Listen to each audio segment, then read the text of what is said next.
E no processo, às vezes, eu atropelo pessoas, porque no afã de querer realizar alguma coisa, você vai com todo o ímpeto, né? E nem todos têm esse mesmo ritmo, nem todos têm essa mesma personalidade. E acabam reclamando. Vai com calma aí, tenha paciência. A verdade é que o livro de Provérbios diz que a esperança que se adia adoece o coração. Não é? Ou seja, aquilo que você vai esperando demais vai trazendo doença para o teu coração. E uma das maiores dificuldades do ser humano está justamente aí, é esperar. Essa é a maior dificuldade. A nossa paciência é curta demais. Às vezes a gente diz a nossa paciência é do tamanho de um dinossauro. Mas assim como os dinossauros foram extintos, a minha paciência também. Porque é muito curta, nós não temos paciência. Queremos que tudo aconteça ao nosso tempo e do nosso modo. Vocês que têm uma boa caminhada aí com música popular, vocês provavelmente devem conhecer aquela música que diz: bem, vamos embora, que esperar não é saber. Quem sabe faz a hora, não espera acontecer. Lembra disso? Isso aí, ele retrata um pouco o século XXI. Né? E agora o século XXII. O imediatismo. Nós vivemos um período de fast food. Você quer tudo para já. Tudo precisa funcionar dentro das leis do imediatismo. Pense um pouco, você está entrando no seu carro aqui em Vargem Grande e você precisa ir para o Barra Shopping. Antigamente você fazia isso relativamente rápido, né? Mas agora tem obras a cada 100 metros. E o pare e siga, a cada meia hora você tem que parar. E você, num trajeto que você levaria talvez 20 minutos, hoje você gasta 1 hora quase. E aquilo te irrita. Aí você chega no bendito Barra Shopping.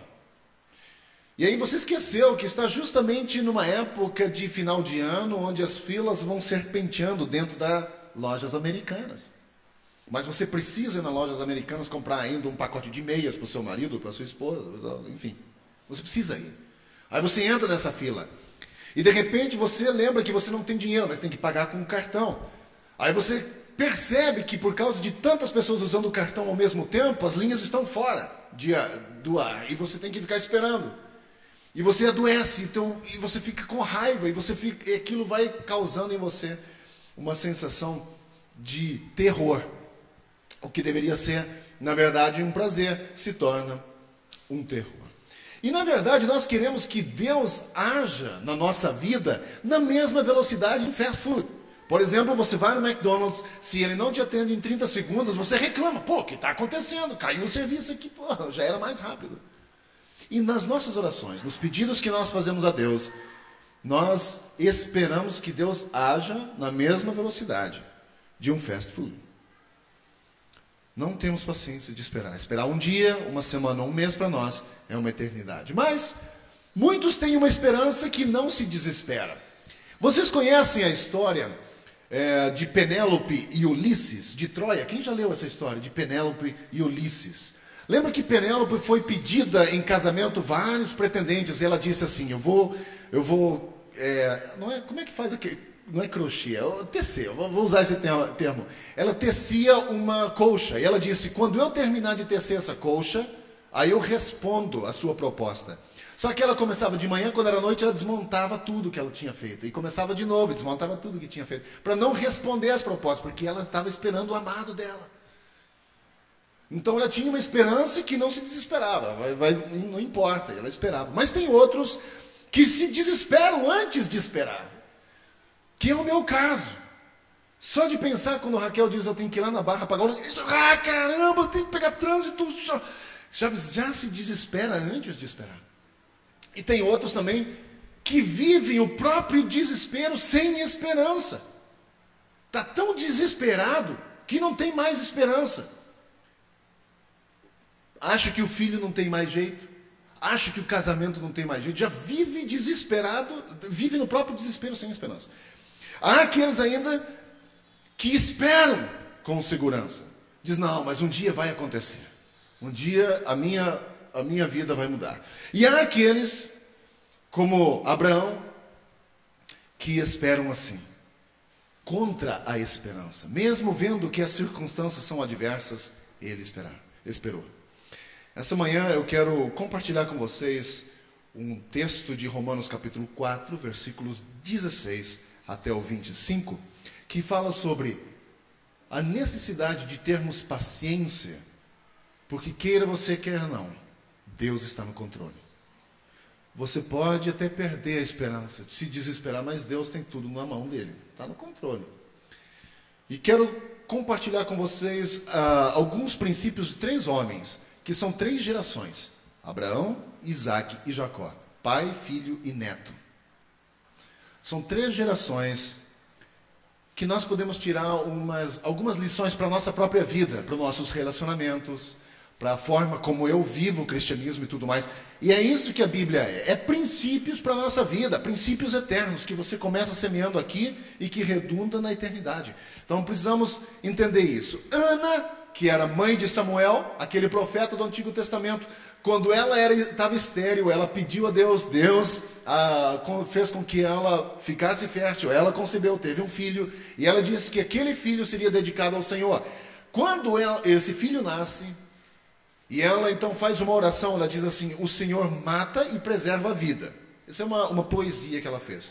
Ele faz descer a sepultura e dela resgata. O Senhor é quem dá pobreza e riqueza. Ele humilha e exalta. Levanta do pó o necessitado e do monte de cinzas ergue o pobre. Ele os faz sentar-se com os príncipes e lhe dá segurança e honra. Ou seja, Deus tem tudo na sua mão. O controle está na mão de Deus. Não na minha mão, nem na sua. Mas quando Deus age, ninguém pode impedir a sua mão de agir. E essa manhã, juntos, vamos dar uma olhada na vida de Abraão, do Deus de Abraão, o relacionamento de Deus com Abraão, a espera de Abraão, que são basicamente bálsamos e tônicos para a nossa própria alma.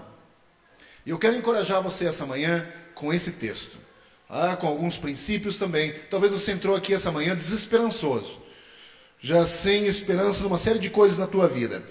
Eu quero que você saia daqui essa manhã, é o meu desejo, minha oração para você essa manhã, que você saia daqui com o seu coração cheio de esperança e de expectativa, achando que a sua situação não é impossível, tão impossível quanto você imagina.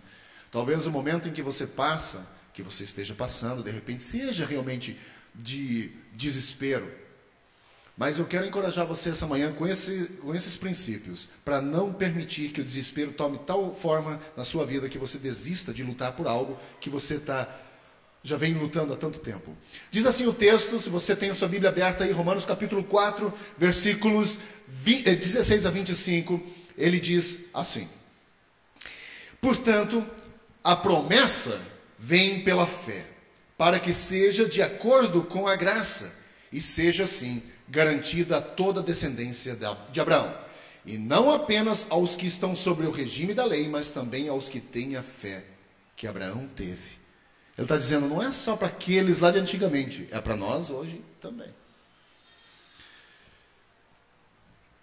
Ele é o pai de todos nós, e como está escrito, eu o constituí pai de muitas nações. Ele é o nosso pai aos olhos de Deus, em quem creu. O Deus que dá vida aos mortos e chama à existência coisas que não existem como se existissem. Abraão, contra toda esperança, em esperança creu, tornando-se assim pai de muitas nações, como foi dito a seu respeito. Assim será a sua descendência. Sem se enfraquecer na fé, reconheceu que o seu corpo já estava sem vitalidade, pois já contava cerca de 100 anos de idade, e que também o ventre de Sara já estava sem vigor. Mesmo assim, não duvidou, nem foi incrédulo em relação à promessa de Deus, mas foi fortalecido em sua fé e deu glória a Deus, estando plenamente convencido de que ele era poderoso para cumprir o que havia prometido.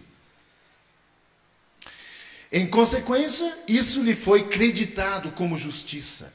As palavras lhe foi creditada, não foram escritas apenas para ele, mas também para nós, a quem Deus creditará a justiça, a nós que cremos naquele que ressuscitou dos mortos, a Jesus Cristo nosso Senhor. Ele foi entregue à morte por nossos pecados e ressuscitado para nossa justificação. Só até aqui. Nós estamos falando sobre esperança, mas deixa eu dizer para você, você só pode ter esperança, só vai ter esperança aquele que crê no Deus dos impossíveis. Vamos fazer uma pequena recapitulação de quem Abraão era. Abraão começou a peregrinar quando ele tinha 75 anos. Deus chamou Abraão quando ele tinha 75 anos. A maioria de nós com 75 anos pensa o quê? Bom, estou curtindo a minha aposentadoria. A maioria de nós. Queremos pendurar as chuteiras. Bom, eu vi uma cadeira de balanço excelente na Tokstok. Preciso comprar aquela cadeira de balanço, porque afinal de contas tenho 75 anos e eu preciso de conforto. E fica na cadeira de balanço com 75 anos. Mas aos 75 anos, Abraão, em pleno vigor, fazendo arrojadas caminhadas, aceitou os desafios de Deus. Sai da tua terra, larga a tua parentela e vai para uma terra que eu te mostrarei. Aos 75 anos, pode parecer loucura. Eu acho que a família dele diz, é a idade, caducou. Não pode abandonar tudo e vai sair, mas ele foi. Não há hora, não há tempo, não há idade. Para Deus chamar você, desafiar você, começar um projeto novo através de você, Deus pode começar algo aqui, agora, na sua vida, independente da sua situação, independente da sua idade, independente das circunstâncias. Alguns exemplos de pessoas. O livro de Joel fala que quando o Espírito Santo é derramado, os velhos sonhariam. Teriam um novo ânimo. Caleb, com 85 anos de idade, estava cheio de sonhos para conquistar Hebrom. Ele é meu herói no Antigo Testamento. 85 anos de idade. Ele, vamos lá. Churchill se tornou primeiro-ministro da Inglaterra, sabe com quantos anos? 70. E justamente numa época mais turbulenta, que foi justamente a época da Segunda Guerra Mundial. Ele se tornou um homem que fez a diferença e liderou o seu país nesse período. Depois disso, Abraão também é constituído pai de muitas nações sem ter um descendente. Olha que loucura! Aos 75 anos, Deus lhe prometeu, você vai ser pai de muitas nações. Abrão significa grande pai. Abrão, grande pai. Abraão significa pai de uma nação, mas ele não tinha nem umzinho filho sequer. Nem umzinho aos 75 anos. Mas ele enfrentou pelo menos 4 problemas. O primeiro foi a idade avançada dele. Depois, a esterilidade da mulher dele. Depois, desde que Deus havia prometido, já havia se passado 11 anos. E aos 86 anos, ele então escolhe os próprios métodos. Na verdade, não foi ele, foi Sara, né? Sara diz, quer saber, né, o velho? A coisa aqui não vai rolar. Eu já estou velhinha. Como é o nome daquela que depois de uma certa idade a mulher entra, menopausa. Já cheguei na menopausa, aqui não, desse mato não sai coelho, diz aquele ditado popular. Não vai mais ter jeito. Ela diz, mas eu tenho uma serva, você toma a serva, e aí você tem o seu descendente. Abraão, de certa forma, gostou da ideia, porque realmente teve o descendente. Filho da promessa era um desfecho que se adiava a cada dia. Deus tinha feito uma promessa e parece-me que, aos nossos olhos, Deus havia esquecido, porque estava se passando. Quantos anos Abraão tinha quando Deus chamou ele? Quem lembra? 75. Quantos anos Abraão tinha quando nasce Isaac? 100. 25 anos. Diz o texto bíblico que o corpo de Abraão estava amortecido. O que isso significa? Ele era impotente. Abraão era impotente. Sara já havia passado do tempo de ser mãe. E ela ainda era estéril. O bom senso diz, é impossível. A razão dizia, não pode ser. Mas a fé diz, tudo é possível para Deus. Isso é fé. Quando nossa fé é baseada em razão, ou é baseada no bom senso, não vai. Porque o bom senso diz, cara, eu estou com 100 anos, minha mulher já era época de dar filhos. Abraão esperou 25 anos. Será que nós temos condições de esperar uma promessa de Deus que Ele nos fez há 25 anos atrás? O que você faria? Você tem condição de esperar por uma promessa?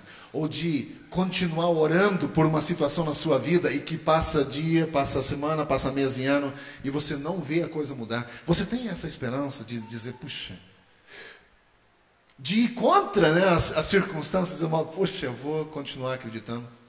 Abraão acreditava que a promessa de Deus não pode falhar. Olha só o que Romanos 4, 20 e 21 diz. Mesmo assim, não duvidou, nem foi incrédulo em relação à promessa de Deus, mas foi fortalecido em sua fé e deu glória a Deus, estando plenamente convencido de que Ele, Deus, era poderoso para cumprir o que havia prometido. Deus não pode mentir, sabe, gente? A Bíblia diz, Deus não pode mentir, Deus não se engana, Deus não fraqueja. Quando Ele fala, Ele cumpre. Quando Ele ordena, o universo inteiro se move para cumprir a sua promessa. Quando Ele diz, acontece. Talvez Ele tenha dito um bocado de coisa, ou você tem sentido que Deus diz e mostrou para você um bocado de coisa, mas parece que a coisa não está acontecendo. Não se desespere, porque só pode ter esperança, que não se desespera, aquele que descansa na providência divina. E aqui entra em cena Isaac, o filho de Abraão. Quem era Isaac? Isaac foi o filho da promessa. Isaac esperou 20 anos o nascimento de seu próprio filho. Ele casou-se com Rebeca, que também era estéril. Também. E por 20 anos esse homem pedia a Deus por um descendente. Quantas noites esse homem deve ter orado por essa mulher? Quantas vezes ele colocou aquele problema diante de Deus? Quantas vezes a dúvida não deve ter vindo à mente dele? Quantas vezes? 20 anos. Mas pela sua perseverança, Deus ouvia as suas orações e Rebeca engravidou. Você tem paciência de orar por uma cura por 20 anos? Pela restauração do seu casamento por 20 anos? Por uma visitação de Deus na sua casa para transformar o seu lar por 20 anos? Você tem paciência? Ou você quer fast food, assim, drive-thru? Você entra com o carro, pô, pegou legal, vamos para casa, o marido está feliz, a esposa está feliz, filhos estão felizes, pô, legal. Não é assim, vida não é assim. Casamento não é assim. Não é fast food, são duas pessoas. É uma família que sente diferente, que pensa diferente, que precisam aprender a conviver. Não é fast food, não funciona assim. Isaac ora 20 anos pelo nascimento de seus filhos. E finalmente, a Bíblia diz, em Gênesis capítulo 25, versículos 20 a 26, de que Deus abriu o ventre de Raquel e ela engravidou. Você tem tido paciência para orar assim? De esperar o tempo de Deus? Mesmo quando você quer que aconteça assim, rápido? Isaac teve paciência também, além de orar por 20 anos, para resolver conflitos com os filisteus. Se você vai mais à frente no capítulo 26 de Gênesis, Isaac cavava poços para água no deserto, e os filisteus vinham atrás e tapavam os poços. E o que Isaac fez? Ao invés de lutar por aquilo, ele disse, quer saber, eu vou para frente e cavo o outro. Cavava outro poço, e os filisteus vinham e pá, tapavam aquele também. Diz, mas pô, será possível, cara? Vou para frente e cavo outro poço. Filisteus vêm, pã, tampa também, diz, caraca! E vai em frente, cava outro poço. Filisteus vêm, pá, tampa de novo. E sabe o que aconteceu? Quando nós temos paciência de resolver conflitos, o nosso próprio inimigo procura a gente para se reconciliar conosco. Foi o que aconteceu com Isaac. Os inimigos de Isaac o procuraram para se reconciliar com ele, porque viam que ele era abençoado por Deus. Diz, cada poço que esse homem cava, ele acha água. Não adianta ficar tapando para tirar ele do sério, porque ele vai achar água numa pedra. Ele vai furar uma pedra, vai sair água de lá, porque esse homem é abençoado por Deus. Tenha paciência quando pessoas começam a tapar os poços que você cava. Nos relacionamentos, tenha paciência. E pessoas vão tampando. A vida às vezes é injusta com a gente. Mas quando nós temos paciência, dizer, Deus, me dá essa paciência para dar um passo à frente e cavar outro poço, deixa que venha e tampe. Não estou dizendo aqui para a gente ser um bobão. Estou dizendo que escolha as batalhas que você vai lutar. Porque geralmente a gente luta as batalhas erradas. contra pessoas que não são os nossos inimigos. Isaac teve essa paciência. Isaac também esperou 20 anos para que Jacó voltasse para casa. Vocês lembram de Jacó? Isaac teve 2 filhos, Esaú e Jacó. E Jacó enganou o pai, enganou o irmão para roubar a primogenitura, que na época valia muita coisa. E depois de roubar a primogenitura, ele teve que fugir, porque o Esaú, o irmão mais velho, queria matá-lo. E Isaac esperou 20 anos para que Jacó voltasse para casa. Jacó ficou 20 anos fora de casa. Gênesis 31 fala sobre essa história. Quanto tempo você espera por algo na sua vida? Isaac esperou 20 anos a reconciliação dos seus 2 filhos. Quantos anos Isaac orou para que a mulher concebesse? 20 anos. Quanto tempo ele esperou para que os filhos se reconciliassem? 20 anos. 40 anos da vida dele foi de espera. Espera e de espera. 40. Há quanto tempo você espera a reconciliação com aquela pessoa que está brigada com você? Com quem você não tem um bom relacionamento? Há quanto tempo você espera a paz no seu lar, no seu coração, no seu mundo? Quanto tempo? Só pode ter uma esperança que não se desespera aquele que crê no Deus das grandes transformações. E aqui entra a vida de Jacó. Jacó, diferentemente de seu pai e de seu avô, casou com 2 mulheres, teve 2 amantes e um bocado de filho, e junto um bocado de problema. Jacó foi para o Egito com 130 anos. Quando Jacó foi para o Egito, José tinha 37 anos. Então, quando Jacó nasceu, Jacó tinha 93 anos. Jacó ficou em Padã Arã, um pouquinho de recapitulação da história dele, na casa de Labão por 20 anos, porque estava brigado com o irmão. Lembra da história? Que ele roubou a primogenitura, teve que fugir, porque o irmão queria matá-lo. Ele ficou na casa do tio, se apaixonou por Raquel. Só que o pai de Raquel era um cara interessante. Ele diz, a mais nova, tá bom, você trabalha 7 anos para mim, e você pode casar com Raquel. Jacó trabalha 7 anos por Raquel. No fim dos 7 anos, Labão diz, ok, pode casar. Ele casa, mas na verdade ele engana Jacó, e Jacó acaba casando com Lia. E aí ele diz, que é isso que me fizeste? Ele vai reclamar com o sogro. Diz, você me enganou. E o sogro diz, ok, você trabalha mais 7 anos e você pode ter a irmã. E Jacó faz isso. Jacó namorou 1 mês e ficou noivo por 7 anos. Conheço gente assim, que namora 1 mês, mas fica noivo 7 anos. Mas ele nos ensina que é bom ter paciência na maneira de amar. Jacó nos mostra que o amor é um investimento de vida. Um investimento de vida. Ou seja, quando você ama uma pessoa, esse amor merece uma vida de investimento. Não uma semana, não um fast food. E uma vida de investimento no processo, às vezes, não é fácil. Não é fácil. Jacó esperou 20 anos para que a ira de Esaú se abrandasse. 20 anos ele teve problemas com o seu irmão. Talvez nós estejamos também esperando uma reconciliação. Quanto tempo você espera por uma reconciliação? Uma coisa Jacó fez, ele reconciliou-se com seu irmão, ele se humilhou, não desistiu e morreu em paz.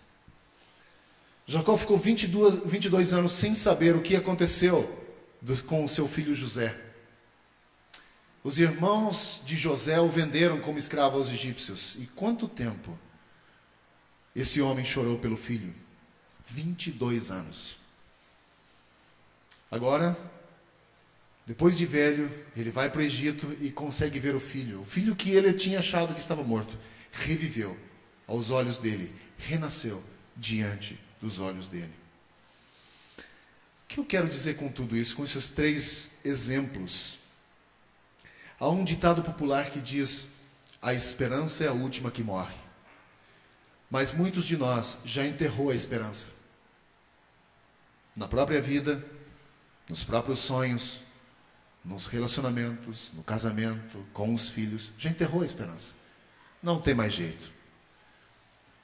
Essa semana foi uma semana bem atípica. A maioria das pessoas casadas com os quais a gente falou essa semana passam por problemas no casamento. E não são problemas simples. Começaram de forma simples. E hoje, basicamente, estão insustentáveis. Talvez todas essas pessoas pensem: bom, não tem mais jeito o meu casamento. É a última gota que faltava no balde para entornar tudo. Muitos já enterraram a esperança, mas se você crê no Deus de Abraão, de Isaac e de Jacó, que transforma, você pode ter uma esperança que não se desespera, pois Ele é aquele que diz o seguinte, conforme Romanos que a gente leu, que vivifica o que está morto. Teu relacionamento está morto? Deus pode vivificar, pode restaurar, pode ressuscitar o teu relacionamento, teu casamento, teu relacionamento com os teus filhos. Deus é um Deus de vida, que vivifica, que traz de volta a vida. Não é aquele Deus que joga a última pá de terra em cima do caixão. Gente, acredita nisso. Deus não mente. Se Ele pode restaurar esses homens, que pode fazer uma mulher dar à luz, quando já perdeu a esperança, o que é para Ele? Um relacionamento, que dadas as circunstâncias é muito mais fácil. É aquele também, diz Romanos, que chama a existência as coisas que não existem. Não existe mais amor no teu casamento? Pede a Deus, Ele traz à existência coisas que já não existem mais. Ele é o Deus que traz à existência coisas que não existem. Ele também é aquele que faz com que a mulher estéril seja alegre com filhos. A tua vida está estéril, não produz mais nada. Ele pode transformar a sua vida numa vida de novo, frutífera, que traz de volta ânimo de vida. Aquela coisa que faz você levantar da cama de manhã e com vontade de encarar o mundo. Você, puxa vida, que dia! Mais um dia. Mas muitas pessoas acordam de manhã e dizem: cara, não queria acordar hoje. Não queria nem pôr o pé para fora dessa cama. Deus pode trazer de volta, de novo, essa fertilidade. Porque Ele é o Deus que pode o impossível. Ele pode. Quero encorajar você essa manhã a fazer como Abraão. Espere em Deus, ainda que contra a esperança. Deus vai vir ao seu socorro. Há duas coisas que Deus não pode falhar, em duas coisas. Quanto a si mesmo, Ele diz, Deus não pode mentir para si mesmo. E também em relação à sua promessa. Nessa manhã, como eu compartilhei com vocês, essa semana foi reveladora, por assim se dizer, e nós não podemos fechar o olho para esse tipo de coisa. Eu acho que muitas famílias, muitos casamentos estão sendo atacados em várias áreas, diferentes áreas, mas muitos casamentos estão sendo atacados. E eu quero essa manhã orar pelos relacionamentos, pelos casamentos aqui, presentes nessa manhã. Eu gostaria que todos os casais viessem aqui, se você tem liberdade para isso. Se teu marido ou tua esposa não está aqui, vem também. Tá, vamos orar por todos os casais aqui essa manhã, para que a gente possa pedir para Deus que Ele possa vivificar de novo os nossos relacionamentos, que Ele possa chamar à existência as coisas que não existem mais nos nossos relacionamentos, que Ele possa fazer com que a nossa esterilidade seja transformada em frutificação. Frutividade não existe, agora existe, né? Inventei a palavra então. Porque Ele é o que pode o impossível. Eu vou ler o texto de novo, principalmente no final do texto de Romanos, que acabamos de ler, Romanos 4, bem no final. Em consequência de tudo aquilo que Abraão creu, mesmo contra a esperança, em consequência de tudo aquilo que Abraão creu, diz o texto que isso lhe foi creditado como justiça. Deus deu crédito a ele, diz, você esperou, exatamente da forma como eu quis que fosse. E ele morreu em paz, com um casamento bom. Né? Eu acho que todos nós aqui, quando nós casamos, eu tenho no meu escritório uma pasta cheia de garantias, que caducam depois de 1 ano. Os votos que nós fazemos no nosso casamento, diz, eu prometo amar você, são como aquelas garantias.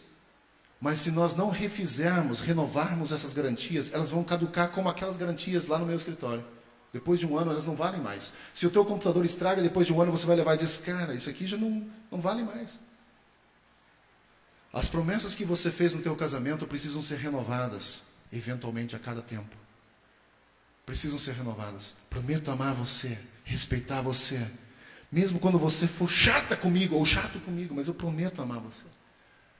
E olha só, quando o texto diz que isso foi dado a Abraão como crédito, olha o que ele diz.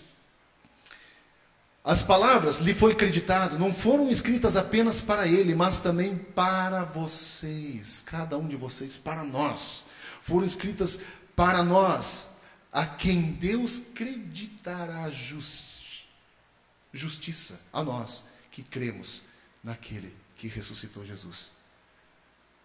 Você crê que o teu casamento pode ser restaurado mesmo igual uma fênix? Vocês conhecem aquele renascido das cinzas, onde nem destroços não tem mais no casamento, quando não tem mais nem destroços, é cinza. Você acredita que dali Deus pode erguer de novo o casamento de vocês? Se você acredita nisso, Deus vai acreditar justiça, diz, não apenas para Abraão, mas também para cada um de nós.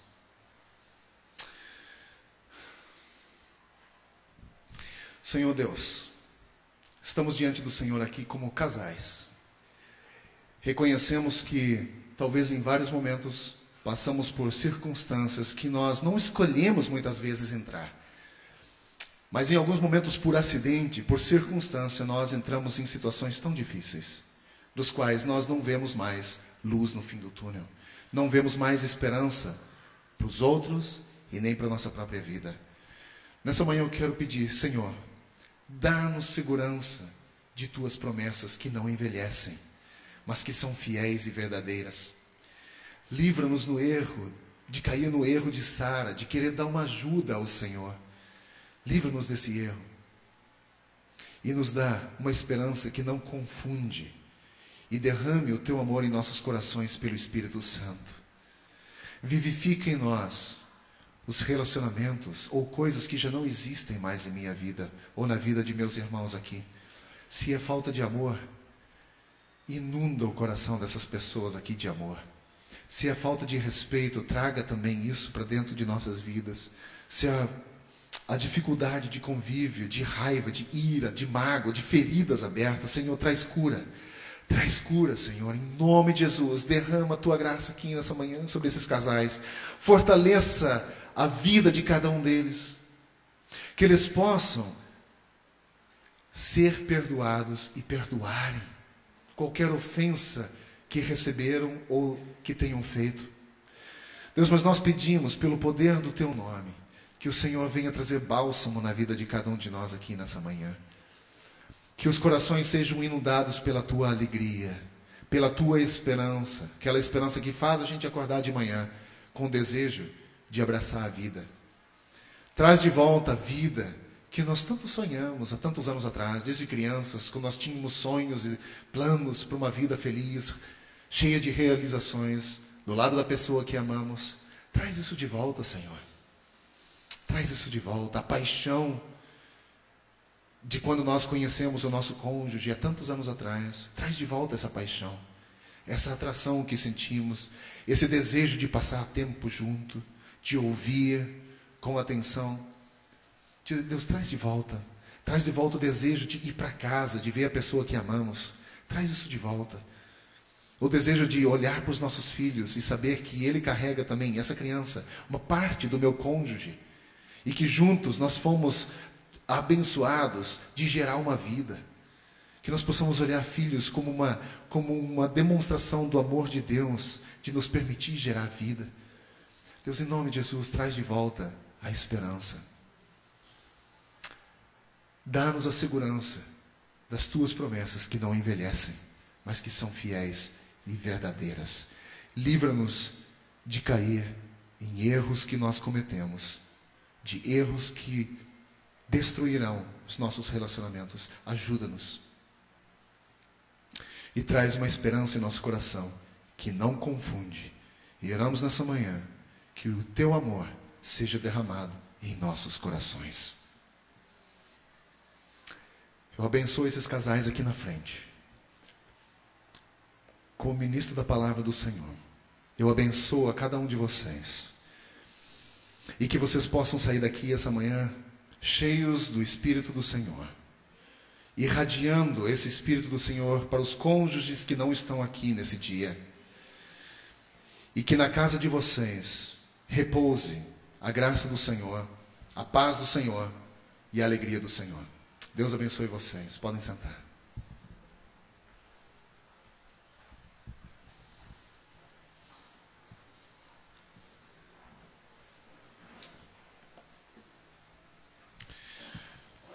Vamos encerrar essa manhã.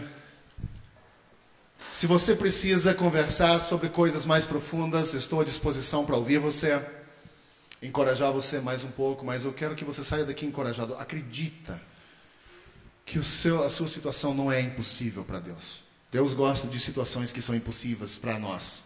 Ele adora isso. Porque enquanto não são impossíveis para nós, a gente dá um jeito, né? A gente usa aqui e colar, a gente tenta contornar aqui, tenta contornar lá. Mas quando ela se torna impossível, é a hora de Deus arremangar as mangas e dizer, sai da frente, que um profissional vai entrar na área. E um profissional entra. E quando um profissional entra... Deus, obrigado por essa manhã. Oramos para que a graça do Senhor Jesus, para que o amor de Deus o Pai, a comunhão e consolação do Espírito Santo seja conosco hoje e sempre. Oramos isso em nome de Jesus. Vá em paz. Deus abençoe você. E tenha um ótimo domingo. Não saia daqui sem antes abraçar, conversar e passar um ótimo tempo juntos. Deus abençoe vocês.